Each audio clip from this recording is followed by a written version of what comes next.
Hi friends, welcome to DMS AI EduTech. This is the another series of important questions for BTech second year students. BTech second year లో ఉన్న అన్ని subject లో ఉన్న important questions and important topics నేను ఈ series లో పట్టుకొని వచ్చిన.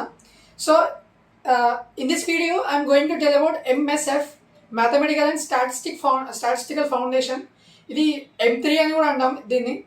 So for CSM students this is the subject and CSE వాళ్ళకి COSM అనే సబ్జెక్ట్ ఉంటుంది, అది కూడా M3. లాస్ట్ 3 యూనిట్స్ కంప్లీట్గా సేమ్ ఉంటాయి, బట్ స్టార్టింగ్ 2 యూనిట్స్ మాత్రం కొంచెం డిఫరెంట్ ఉంటాయి. అంటే వాళ్ళకి లైక్ COSM వాళ్ళకి MSF వాళ్ళకి, but total completely 3 units are same. So నేను ఇప్పుడు ఈ వీడియోలో MSF గురించి చెప్తాను. లైక్ MSFలో ఉన్న ఇంపార్టెంట్ క్వశ్చన్స్, టాపిక్స్ ఇవన్నీ ఎక్స్ప్లెయిన్ చేస్తాను. వీడియోని ఎక్కడ స్కిప్ చేయకండి, మీ ఫ్రెండ్స్కి వీడియోని షేర్ చేయండి అండ్ సబ్స్క్రైబ్ చేసుకోండి. So let us see first unit in MSF. MSF is nothing but mathematical and statistical foundation.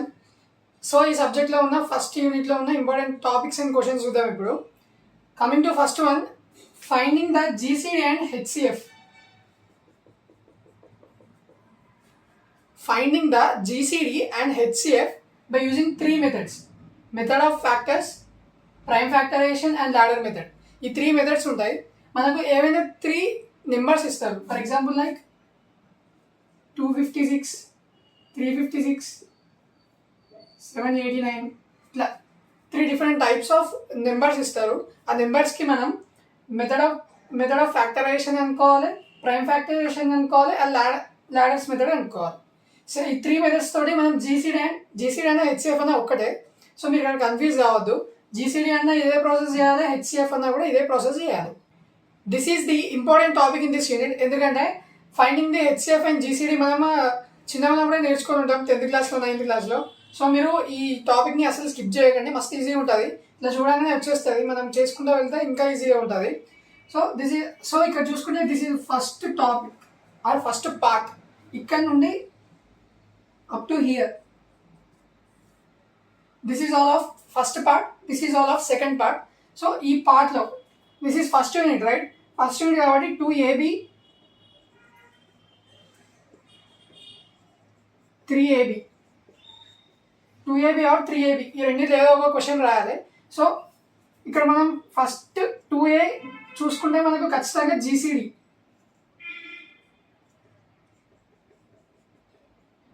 Are HCF ఈ టాపిక్లో ఉండే క్వశ్చన్ వస్తుంది, గన్ షాట్గా వస్తుంది. GCD ఆర్ HCF, అది ఫస్ట్ టాపిక్ ఏంటి మనకు, finding the GCD or HCF of by using this 3 methods. ఆ 3 మెథడ్స్లో సాల్వ్ చేయమని అడుగుతాడు. అది 2Aలో వస్తుంది. కమింగ్ టు 2B, ఈ 2Bలో వీ హ్యావ్ 3 టాపిక్స్. దాంట్లో extended Euclid division algorithm or extended Euclid division lemma అని ఉంటుంది. The next one Euclid division lemma or Euclid division algorithm. ఈ రెండింటిలో ఏదైనా అదే, కన్ఫ్యూజ్ కావద్దు. యూక్లిడ్ డివిజన్ అల్గోరిథం అన్నా యూక్లిడ్ డివిజన్ లెమా అన్నా సేమ్. సో ఇక్కడ మనకు దీనిలో 2 ఉన్నాయి. ఎక్స్టెండెడ్ యూక్లిడ్ డివిజన్ లెమా ఉన్నది, యూక్లిడ్ డివిజన్ లెమా ఉన్నది. దాంట్లో 2 ఫార్మ్స్ ఉంటాయి, నార్మల్ ఫార్మ్ ఉంటుంది, టేబులర్ ఫార్మ్ ఉంటుంది.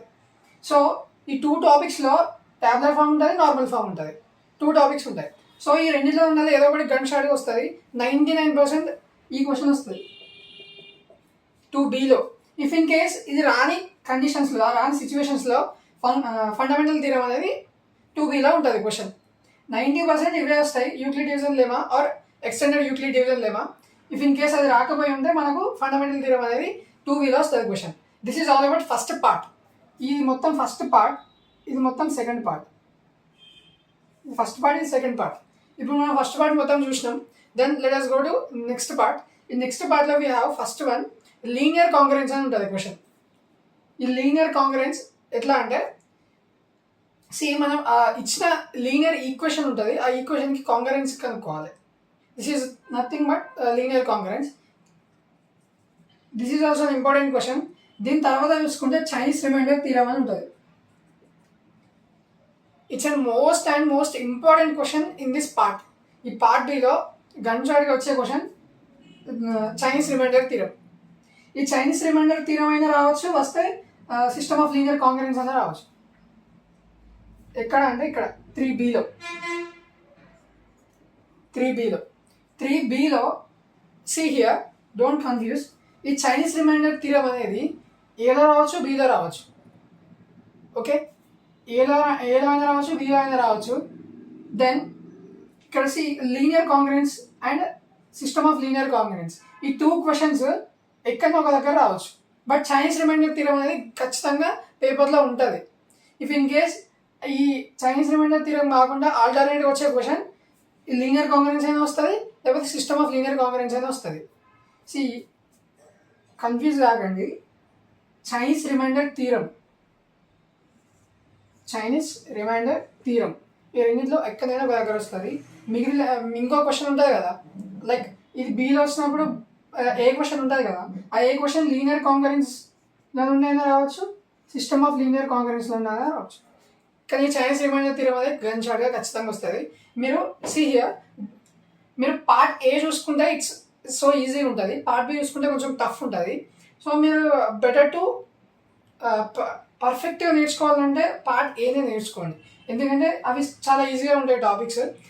సో పార్ట్ బిలో కూడా నేను పార్ట్ బి కూడా లైక్ ఏ టాపిక్ కూడా మిస్ చేయకుండా నాకు అవుట్ ఆఫ్ మార్క్స్ కావాలి, నేను చదువుకోవాలి అనుకుంటే Chinese remainder theorem and linear congruence, system of linear congruence చదవండి. ఇంకో పాయింట్ ఏంటంటే, మనం ఎగ్జామ్స్ దగ్గరికి వచ్చినాక ఏం చేస్తామంటే మొత్తం అన్ని టాపిక్లు చూసి భయపడతాం. కానీ మనం ఒక పాయింట్ ఏం చేయాలంటే ఏదైనా ఒక టాపిక్ విడిచిపెట్టాలి, లేదా చాయిస్ కింద తీసేయాలి. దాన్ని చాయిస్ కింద ఏ క్వశ్చన్ తీసేయాలి అంటే, మీరు ఇక్కడ ఏబి ఉంది కదా, పైన ఏబి చదువుతారు, కింద ఏలో వచ్చే క్వశ్చన్ కానీ బీలో వచ్చే క్వశ్చన్ కానీ ఏదో ఒకటి చదువుతారు. మీరు పైన పాయింట్ మొత్తం చదువుకొని చైనీస్ రిమైండర్ థీరం ఇది ఒక్కటి చదువుకోండి. ఇది ఒక్కటి చదువుకుంటే మీరు 10 మార్క్స్ ఈజీగా స్కోర్ చేస్తారు. మిగతా రెండు టాపిక్స్లో ఏదో ఒక్కటి చదువుకోండి, లీనియర్ కాంగ్రెన్స్ కానీ సిస్టమ్ ఆఫ్ లీనియర్ కాంగ్రెన్స్ కానీ. దీంట్లో 2 ఉంటాయి, 1 ఈక్వేషన్ ఉంటుంది, 2 ఈక్వేషన్ ఉంటుంది. సో ఇది కొంచెం టఫ్ ఉంటుంది. ఈ లీనియర్ కాంగ్రెన్స్ ఒకటి పక్కకు పెడితే, సిస్టమ్ ఆఫ్ లీనియర్ కాంగ్రెన్స్ పక్కకు పెడితే, ఈ linear congruence and Chinese remainder theorem ఇవి రెండు నేర్చుకోండి, పైన మొత్తం నేర్చుకోండి. మీరు క్వశ్చన్ ఇడిదిప్పి మొత్తం ఎట్లా చేసి ఇచ్చినా కూడా మీరు ఫస్ట్ యూనిట్లో 10 మార్క్స్ ఈజీగా స్కోర్ చేస్తారు. These 3 topics and these 4 topics and these 2 topics మొత్తం 6 ఉన్నాయి. ఈ 6 టాపిక్స్ నేర్చుకుంటే మీరు ఫస్ట్ యూనిట్లో 10 మార్క్స్ ఈజీగా స్కోర్ చేస్తారు. So this is all about first unit. Let us go to next unit. Now let us see the second unit. The second unit లో we have 2 parts. దీంట్లో కూడా 2 parts ఉంటాయి. From regression to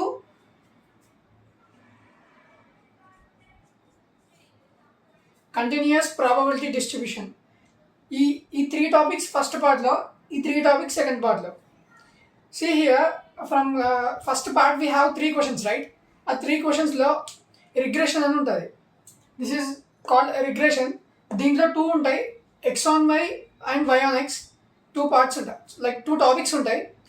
మనకి X on why చేయడం వస్తే why on X కూడా ఈజీగా వస్తుంది. సో మీరు ఒక టాపిక్ పర్ఫెక్ట్గా నేర్చుకుంటే నెక్స్ట్ టాపిక్ కూడా చేయొచ్చు. రిగ్రెషన్ అంటే it's an important question. Maximum regression question అడిగితే 10 మార్క్స్కి అడుగుతారు. సో ఈ రిగ్రెషన్లో వీ హ్యావ్ కోరిలేషన్ ఆల్సో. ఈ రిగ్రెషన్ టాపిక్లోనే కోరిలేషన్ కూడా ఉంటుంది. It is an sub topic of regression. X on Y Y on X అనే రిగ్రెషన్ ఉంది కదా, అదొక టాపిక్ అనుకుంటే ఈ కోరిలేషన్ అనేది ఇంకో టాపిక్. సేమ్ రిగ్రెషన్ అనే టాపిక్లో ఇదొక టాపిక్. సో కోరిలేషన్లో వీ హ్యావ్ టూ టైప్స్. దాంట్లో కర్ల్స్ ఒకటి ఉంటుంది అండ్ స్పియర్మెన్స్ ర్యాంక్ అని ఉంటుంది.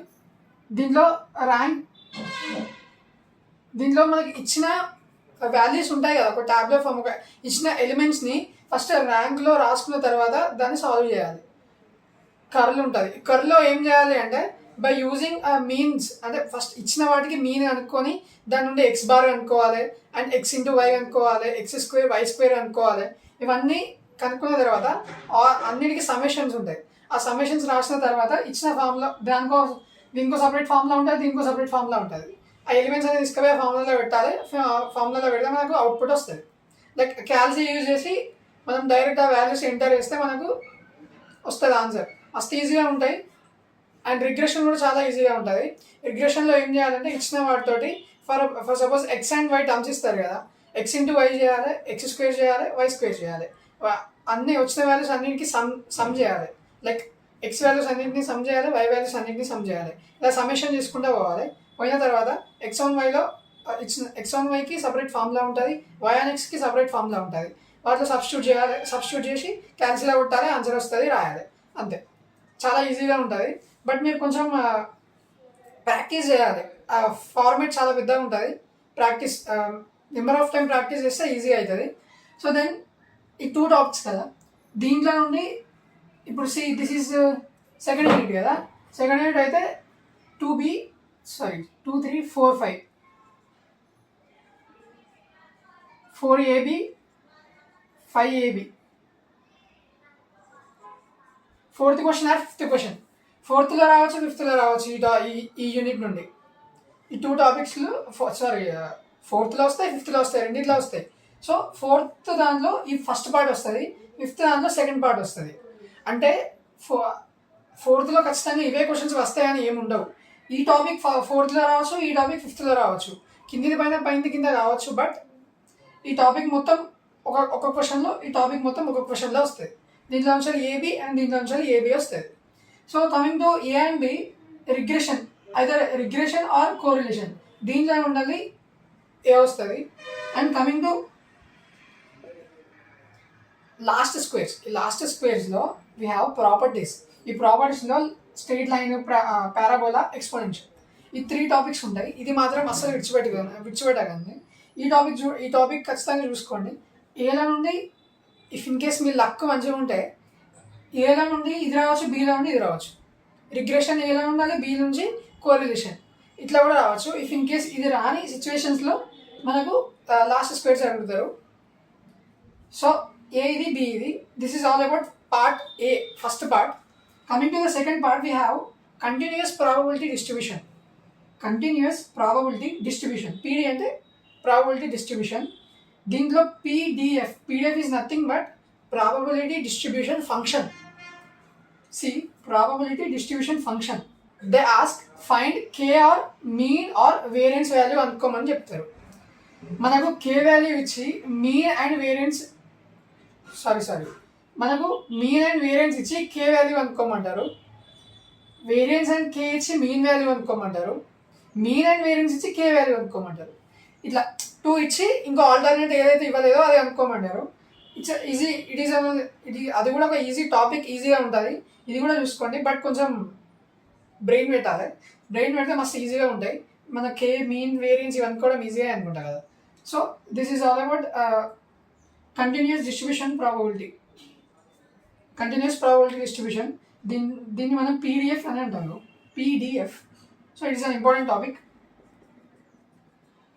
Then coming to next one, we have 2 topics, binomial distribution and Poisson's distribution. ఇక్కడ ఏబి ఉన్న ఈ పార్ట్ నుంచి వస్తే ఇక్కడ ఫిఫ్త్ వన్ ఏ క్వశ్చన్ అనేది ఈ ఫోర్త్ క్వశ్చన్ నుంచి వస్తుంది. Continuous PDF, continuous probability distribution. And this B bit is from fifth topic. ఈ ఫిఫ్త్ టాపిక్ సి హియర్, ఇప్పుడు రెండు అనేది ఇక్కడ బి బిట్లో అడుగుతారు, binomial distribution and Poisson distribution. If in case maximum అడిగితే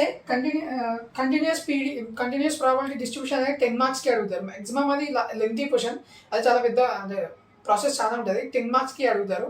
ఇఫ్ ఇన్ కేస్ ఇది రాని సిచ్యువేషన్లలో మనకు binomial continuous. So this is all about second unit. ఈ సెకండ్ యూనిట్లో ఫస్ట్ పార్ట్ ఉంటుంది, సెకండ్ పార్ట్ ఉంటుంది. మీరు ఏదైనా ఒక పార్ట్ పర్ఫెక్ట్గా నేర్చుకోండి. ఒక పార్ట్లో పర్ఫెక్ట్గా మీరు క్వశ్చన్స్ నేర్చుకున్న తర్వాత సెకండ్ పార్ట్ కూడా పోండి. సెకండ్ పార్ట్లో ఏదో ఒకటి గంటసారి వచ్చే క్వశ్చన్ ఉంటుంది, like continuous probability distribution. So ఇది నేర్చుకోండి, ఇవి నేర్చుకోండి, మీరు ఖచ్చితంగా 10 మార్క్స్ ఈజీగా స్కోర్ చేస్తారు. దీంట్లో మీరు regression and correlation, continuous probability distribution, ఈ 3 క్వశ్చన్స్ అయితే అస్సలు మిస్ చేయకండి. ఫస్ట్ వీటిని పర్ఫెక్ట్గా నేర్చుకున్న తర్వాత లాస్ట్ స్క్వేర్స్ నేర్చుకోండి. దాంట్లో straight line, parabola and exponent, ఇవి నేర్చుకోండి. This is all about second unit. So coming to our next unit, third unit. In this third unit we have 2 parts. ఈ పైన 3 టాపిక్స్ ఒక పార్ట్, ఈ 3 టాపిక్స్ ఒక part. So from first part, the first question we have normal distribution అంటే ఏంటిది? ఆ normal distribution explain చేయాలి. ఇది కొంచెం థియరీ లాగా ఉంటుంది, ప్రాబ్లమేటిక్ ఉండదు. దాని అప్లికేషన్స్ రాయాలి, నార్మల్ డిస్ట్రిబ్యూషన్ అనేది ఏంటిదో ఎక్స్ప్లెయిన్ చేయాలి. సో మేబీ అది కూడా ఒక ఇంపార్టెంట్ క్వశ్చన్ అయి ఉండొచ్చు. But instead of that the second question is area under normal curves. దాంట్లో 4 కేసెస్ ఉంటాయి. ఈ 4 కేసెస్ ఉంటాయి. ఆ 4 కేసెస్లో ఉండి ఏదో ఒక కేసు మన క్వశ్చన్ పేపర్లో ఉంటుంది. It's a gun shot question. See, this is third unit, right? 2, 3, 4, 5, 6AB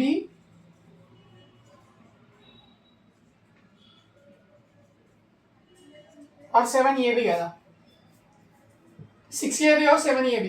See, coming to A and B, 6A and B కదా, ఆ 6A and Bలో ఇక్కడ నుండి రావచ్చు, ఆర్ అదే పార్ట్ ఏ నుండి రావచ్చు, బి నుండి రావచ్చు.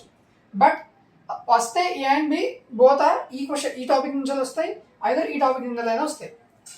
సో కర్వ్స్ కదా మనం మాట్లాడుకునేది, ఏరియా అండర్ నార్మల్ కర్వ్స్. ఈ ఏరియా అండర్ నార్మల్ కర్వ్స్లో we have 4 cases which are most important topics in this unit. ఈ యూనిట్లో ఖచ్చితంగా ఒక క్వశ్చన్ మాత్రం 6A ఆర్ బి ఈ రెండింటిలో ఏదో ఒక క్వశ్చన్ ఇక్కడ నుండి ఏరియా అండర్ నార్మల్ కర్వ్స్ నుంచి ఒక గన్ షాట్గా వస్తుంది. So the next binomial distribution అని ఉంటుంది. Maybe areas and normal curves, ఇది ఏరియా అండ్ నార్మల్ కర్వ్స్ 10 మార్క్స్కి అడిగే ఛాన్సెస్ కొంచెం ఎక్కువ ఉంటుంది. సో ఇది ఒకవేళ 10 మార్క్స్కి అడిగితే బైనోమియల్ డిస్ట్రిబ్యూషన్ అడగరు. ఒకవేళ 5 మార్క్స్కి అడిగితే ఈ normal distribution or binomial distribution ఈ రెండింటిలో ఏదో ఒక question either B or A, ఈ రెండింటిలో ఏదో ఒక దగ్గర వస్తుంది. బట్ ఈ కర్వ్స్ అనే క్వశ్చన్ మాత్రం ఖచ్చితంగా ఏ ఆర్ బి 5 మార్క్స్ ఈజీగా స్కోర్ చేయొచ్చు. If in case me luck మంచిగా ఉంటే 10 మార్క్స్కి వస్తుంది ఆ question. This is all about first part. Then coming to second part, we have random samples.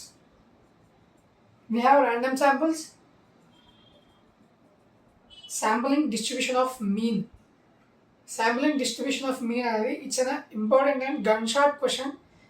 ఇక్కడ 7A or B, ఆ 7A or Bలో ఈ క్వశ్చన్ వస్తుంది. Sample distribution of mean with replacement or without replacement. 2 cases ఉంటాయి. Sample distribution of mean లాస్ట్కి అడుగుతారు, అది లాస్ట్కి కనుక్కొని ఆన్సర్ రాసేయాలి. మస్త్ ఈజీగా ఉంటుంది. ఈ మొత్తం ఎంఎస్ఎఫ్ ఆర్ సిఓఎస్ఎఫ్ ఈ సబ్జెక్ట్లో ఈజియెస్ట్ టాపిక్ అంటే ఇది ఒకటే ఉంటుంది. ఈజియెస్ట్ అంటే మస్త్ ఈజీ. మనం 10th క్లాస్లో ప్రాబబిలిటీలో నేర్చుకొని ఉంటాం, అట్లానే ఉంటుంది, మస్త్ ఈజీగా ఉంటుంది. So the next coming to small శాంపుల్లో నుండి క్వశ్చన్ ఖచ్చితంగా వస్తుంది. ఇఫ్ ఇన్ కేస్ మనకు ఈ నార్మల్ కర్వ్స్ ఉన్నాయి కదా, ఈ normal curves with replacement or without replacement ఈ క్వశ్చన్స్ ఒక్క దాంట్లో అడిగే ఛాన్సెస్ ఉంటాయి. ఎప్పుడు ఉంటాయి అంటే ఈ T testing or F testing అనే క్వశ్చన్ పేపర్లో ఉన్నప్పుడు. If in case F testing or T testing ఈ రెండు వస్తే 10 మార్క్స్కే వస్తాయి. గన్ షాట్కి 10 మార్క్స్కే వస్తాయి. ఇది ఒకవేళ 10 మార్క్స్లో 7లో ఇచ్చింది అనుకోండి, మొత్తం కలిపి 10 marks. T testing or F testing రెండింటిలో ఏదో ఒకటి ఇచ్చింది అనుకోండి. మిగతా పైన క్వశ్చన్స్ మాత్రం ఒకటి కర్వ్స్లో ఉండాలి, ఒకటి వితౌట్ రిప్లేస్మెంట్ ఉండాలి ఇస్తాడు. ఇది గుర్తుపెట్టుకోండి, కన్ఫ్యూజ్ కావద్దు. ఒకవేళ T testing or F testing ఇవ్వకపోతే, ఈ క్వశ్చన్ ఇవ్వకపోతే with replacement or without replacement 10 మార్క్స్కి అడుగుతాడు, కంప్లీట్గా 10 మార్క్స్కి.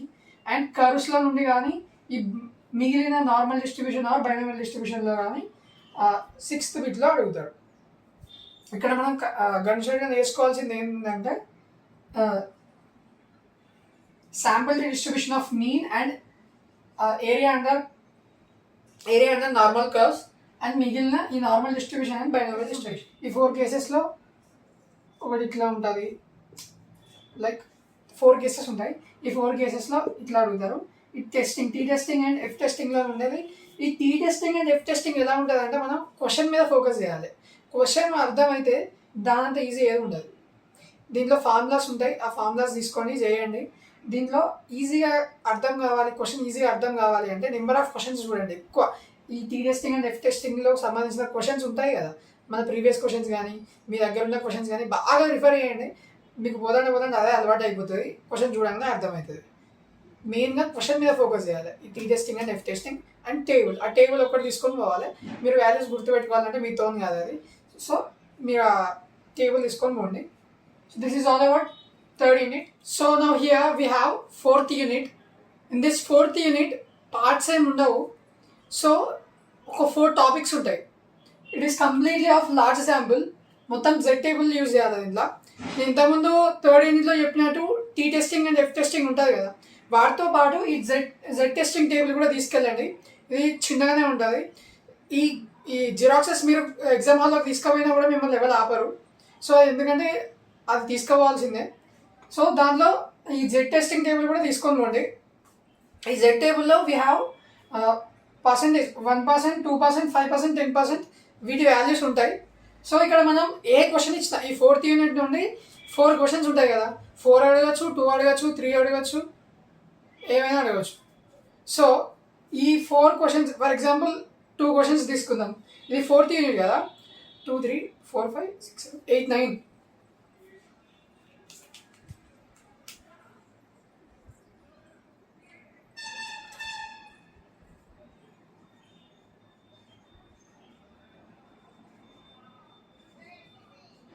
Eight A B or 9 A B, 8 A B or 9 A B కదా.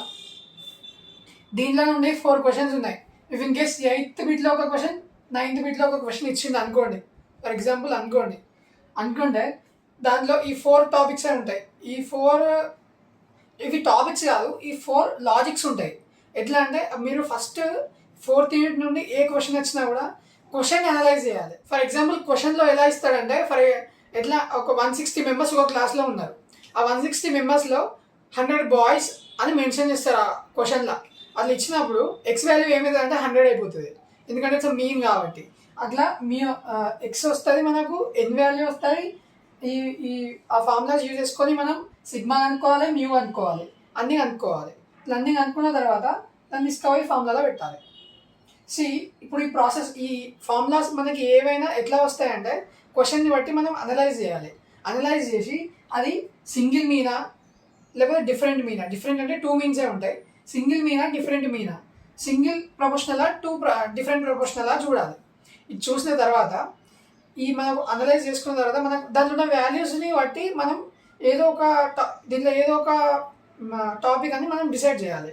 డిసైడ్ చేసినాక ఏం చేయాలి, ఫస్ట్ థింగ్ ఏం చేయాలంటే అది దానికి నల్ హైపోథెసిస్ కనుక్కోవాలి.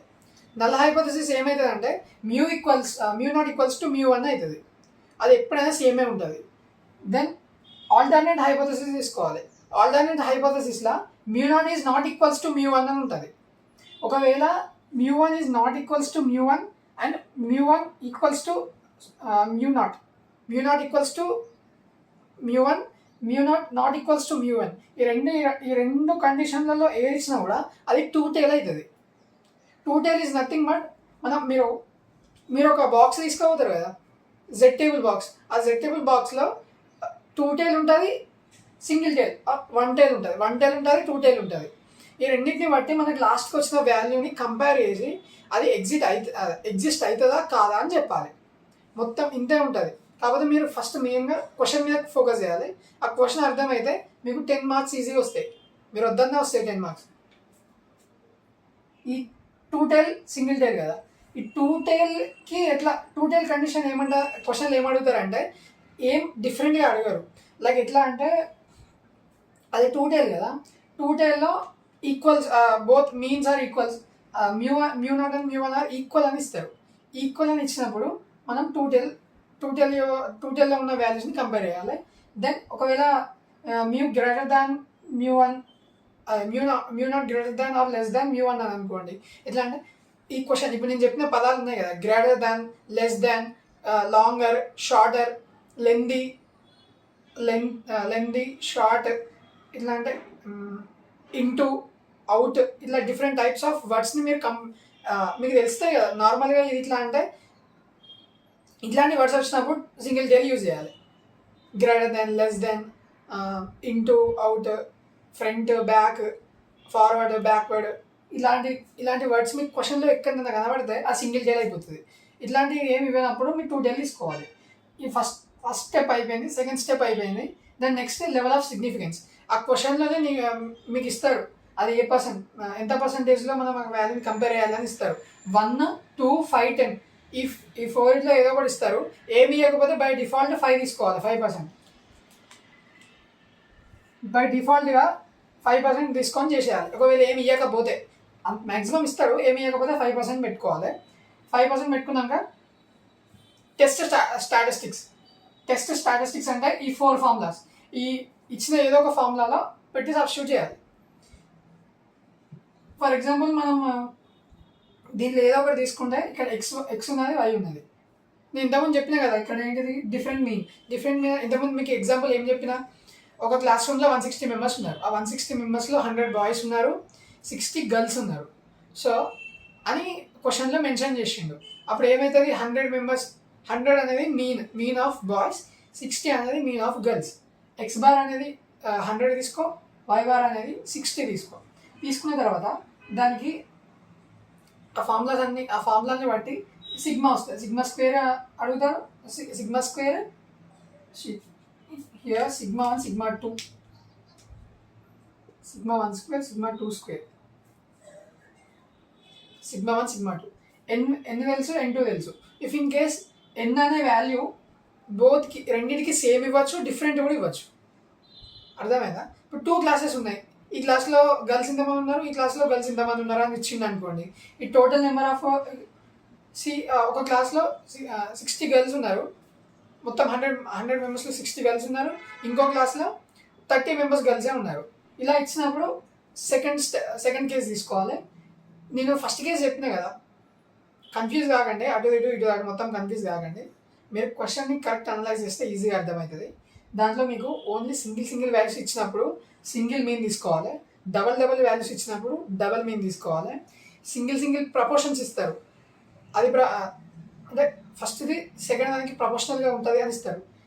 సింగిల్ ప్రపోర్షన్ ఇచ్చినప్పుడు సింగిల్ ప్రపోర్షన్ తీసుకోవాలి, డబల్ ప్రపోర్షన్ ఇచ్చినప్పుడు డబల్ ప్రపోర్షన్ తీసుకోవాలి.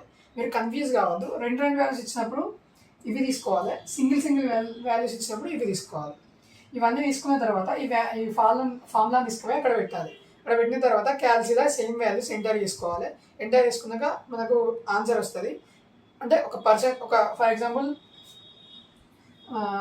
159 సంథింగ్ ఏదో వచ్చింది, లైక్ 1.159 ఏదో వచ్చింది అనుకోండి. దీన్ని ఏం చేయాలంటే, ఈ వాల్యూ వచ్చింది, ఈ వాల్యూని మనకు టేబుల్ ఉంటుంది 1.59% అని పెట్టాలి. అని పెట్టి మనకు టేబుల్ ఉంటుంది, జెడ్ టేబుల్ తీసుకుపోతాం కదా, మనం జెడ్ టేబుల్ తీసుకుపోతాం. ఆ జెడ్ టేబుల్లో మనకు పర్సంటేజ్, ఇక్కడ ఎంత పర్సంటేజ్ తోటి అంటే సిగ్నిఫికెన్స్ వాల్యూ ఉంటుంది. ఆ సిగ్నిఫికెన్స్ వాల్యూ తోటి ఆ టేబుల్ని కంపేర్ చేసుకుంటా ఆ టేబుల్లో ఉన్నదానికన్నా ఎక్కువ ఉందా తక్కువ ఉందా చూడాలి. ఒకవేళ ఎక్కువ ఉంది అనుకోండి, ఇట్స్ నాట్ పాసిబుల్, అంటే అది ఎగ్జిస్ట్ కాదు. ఒకవేళ తక్కువ ఉంటే ఎగ్జిస్ట్ అవుతుంది. లెస్ దాన్, ఇదేంటిది లెస్ దాన్ సింబల్ దగ్గర, ఇది గ్రేటర్ దాన్ సింబల్లో ఉన్నప్పుడు అది ఎగ్జిస్ట్ కాదు, లెస్ దాన్ ఉన్నప్పుడు అది ఎగ్జిస్ట్ అవుతుంది. అంటే ఈ వాల్యూ ఇచ్చిన దానికన్నా తక్కువ ఉండాలి, అంటే మనం తీసుకుపోయిన టేబుల్ వాల్యూ కన్నా తక్కువ ఉండాలి.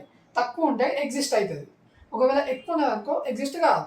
So this is all about fourth యూనిట్లో ఉన్నది ఒకటే టాపిక్, లాట్ శాంపుల్. ఆ లాట్ శాంపుల్లో జెడ్ టెస్టింగ్, ఆ టేబుల్ ఒకటి పట్టుకోమండి. క్వశ్చన్ని మంచిగా అనలైజ్ చేయండి. అనలైజ్ చేసిన తర్వాత ఈ ఫార్ములా తీసుకుపోయి ఆ ఫార్ములాలో అంటే టెస్ట్ స్టాటిస్టిక్స్లో పెట్టి ఆన్సర్ రాయండి. This is all about fourth unit. So this is our last unit. In this unit we have 3 topics, 3 ఉన్నాయి. ఇది మనకు 10 AB ఆర్ 11 ABలో వస్తాయి questions. So in the first అంటే ఈ 10th క్వశ్చన్ 11th క్వశ్చన్ ఉంది కదా, ఈ 3 టాపిక్స్ నుండి ఎక్కడైనా రావచ్చు. దీనికి పార్ట్ ఏ పార్ట్ బి అంటూ ఏముండదు. ఈ 3 క్వశ్చన్స్ ర్యాండమ్గా ఎక్కడైనా ABCDలో ఏదైనా అడగచ్చు, ఏబిలో.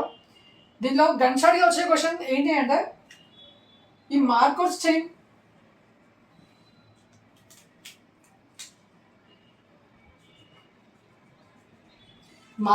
Chain using TPM. ఇది ఒక మ్యాట్రిక్స్ లాగా ఉంటుంది. ఈ TPMలో 3 టైప్స్ ఉంటాయి, మార్కర్స్ చైన్లో 3 స్టేట్స్ ఉంటాయి.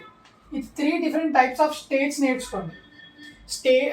స్టేట్స్ ఎట్లా అంటే స్టేట్ కానీ ఒక 3 ఉంటాయి. ఎట్లా కార్, బస్సు, ట్రైన్, ఈ 3 ఇచ్చి వీటికి మ్యాట్రిక్స్ రాయమంటాడు. లైక్ వాటి కండిషన్స్ బేస్ చేసుకొని మనం మ్యాట్రిక్ డ్రా చేయాలి. Matrix is drawing is nothing but matrix రాయాలి. ఇట్లా దీంట్లో 3 స్టెప్స్ ఉంటాయి. And next one is N steps. ఒక ఎన్ స్టెప్స్ అంటే నెంబర్ ఆఫ్ స్టెప్స్ ఇస్తారు, దాన్ని బట్టి మనం మార్కోస్ చైన్ యూజింగ్ ఒక మ్యాట్రిక్ డ్రా చేయాలి using Markov's chain rule. Then last one is chain process. ఈ chain process is the easiest process. అంటే ఇది ఈజీ టాపిక్, మస్తు ఈజీగా ఉంటుంది.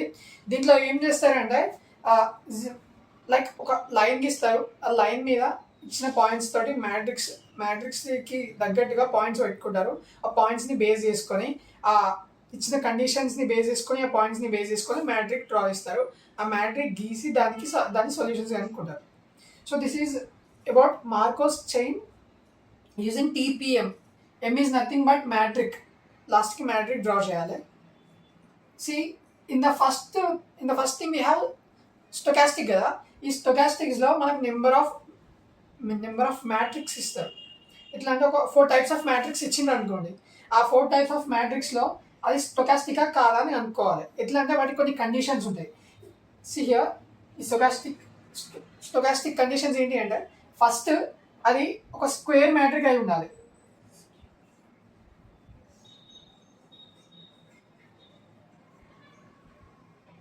అది ఒక స్క్వేర్ మ్యాట్రిక్స్ అయి ఉండాలి.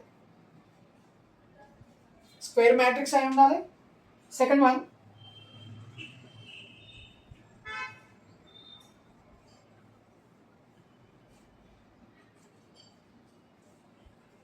Middle element is not equals to 1 అయి ఉండాలి. స్క్వేర్ మ్యాట్రిక్ అనేది 2 into 2 3 into 3 మ్యాట్రిక్ కదా. If in case 3 into 3 matrix తీసుకుంటే ఈ మిడిల్ ఎలిమెంట్ ఉంటుంది కదా, ఇది 1 0 0 0 0 0 కదా. ఈ మిడిల్ ఎలిమెంట్ ఉంటుంది కదా, ఈ middle element should not equals to 1 అయి ఉండాలి. The next one is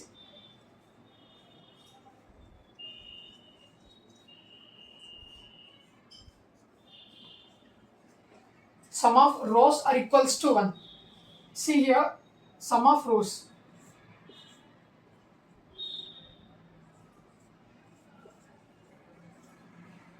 See, ఈ రోస్ యొక్క సమ్ 1, ఈ రోస్ సమ్ 1 ఇలా ఉన్నప్పుడు స్టొకాస్టిక్ అవుతుంది.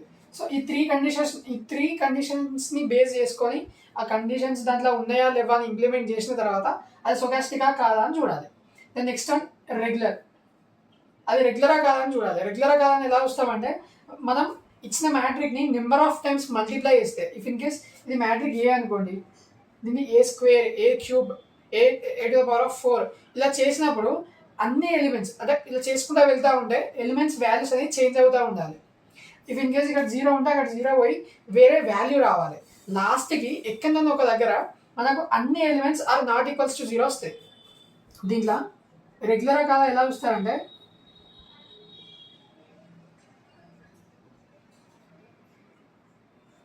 All elements are not equals to 0 ఎప్పుడు దాన్ని నెంబర్ ఆఫ్ టైమ్స్ ప్రోడక్ట్ చేసిన తర్వాత.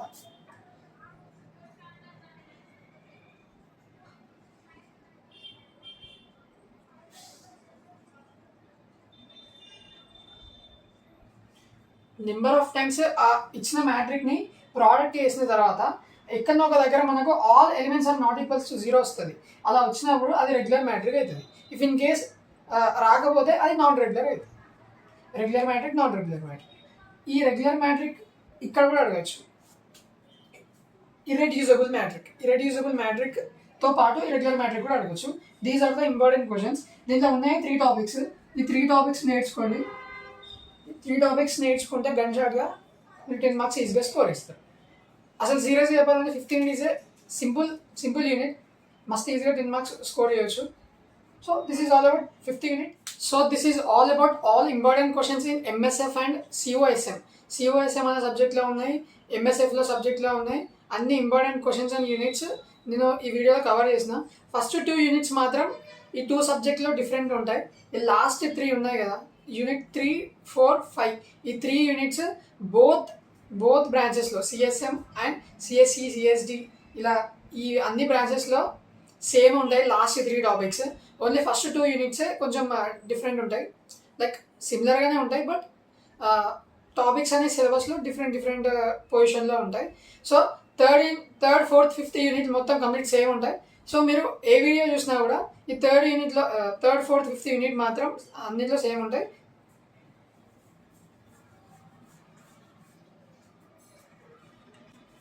నేను చెప్పిన ప్రతి ఒక్క టాపిక్ ఎక్కడ మిస్ చేయకండి. నేను చెప్పిన ప్రతి ఒక్క టాపిక్ చదవండి. చదివితేనే మీరు అన్ని క్వశ్చన్స్కి అన్ని క్వశ్చన్స్ అటెంప్ట్ చేయగలుగుతారు. So this is all about MSF and COSM subject. Don't forget to subscribe to our channel and thank you for watching.